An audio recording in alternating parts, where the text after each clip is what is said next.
So my online persona and my online brand actually is the byproduct of requests from the women and the young girls that I mentor.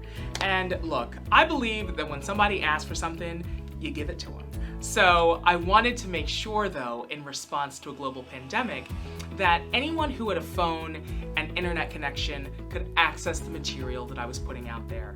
And as someone who loves and believes in the power of using my own voice, I felt that a podcast was the perfect medium by which to do it. So I actually worked with a branding agency to develop a brand Bible. And that encompasses the full vision of what the brand is, who it's for. We have avatars for who we think will consume and benefit from the material, my mentees, of course, and I had to use a digital platform.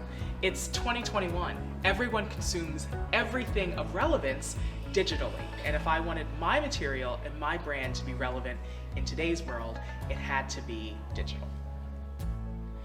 As someone with a very distinctive and a very unique voice, it was abundantly clear that the best forum and the best medium on which to build my brand, deliver my content, and engage with my audience would be a podcast, and that's why I've chosen that forum. I actually don't look at, and this may be a little bit shocking to some, I don't look at metrics as a measure of success. You know, I could focus on the number of listeners, the number of likes, saves, what have you, but what really has meaning and what has impact for me and further drives the point that I am on the right path and I am producing content that's helpful is the direct feedback that I get from people.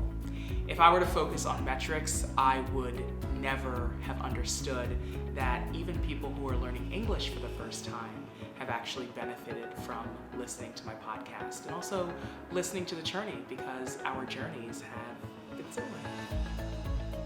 The reality is, if you're not accessible, you're not really relevant. So I had to make the transition from my interactions face-to-face, which are amazing, to being accessible in some sort of medium.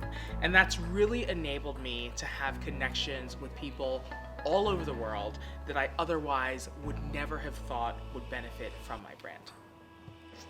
My presentation style is so heavily influenced by my high school debate coach, Mr. Greco, who at the age of 14 told me that I had a voice that needed to be heard, and honestly it wasn't until he passed away that I really understood the magnitude of the message, and it was he who took me under his tremendous tutelage and really cultivated the way in which I speak, the way in which I deliver and articulate a message, and ultimately the way that I connect with all of you.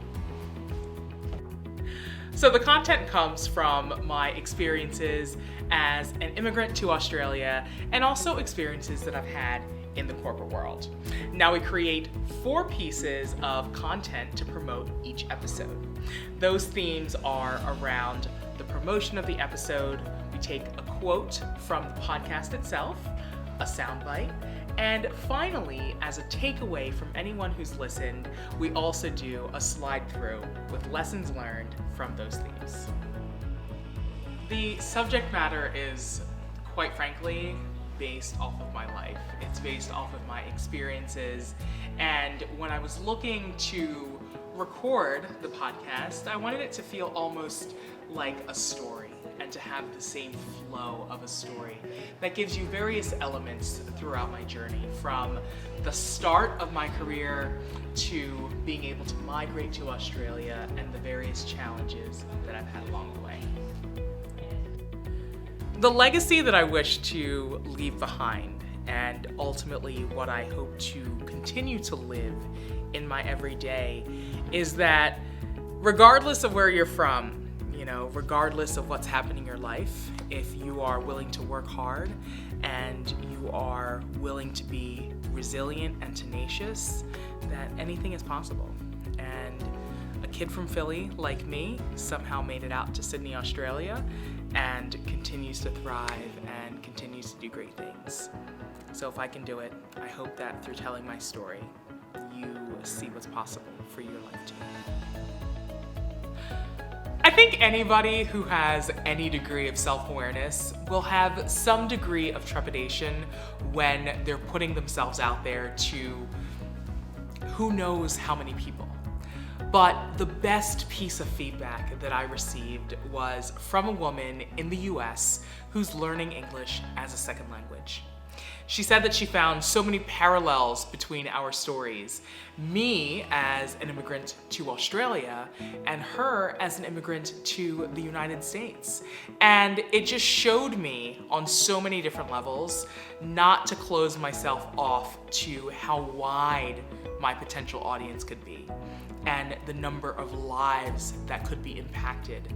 And all because I was being authentic, I was being honest, and I was being really raw. And it's just made it all the more worth it to know that people are benefiting from me just being me.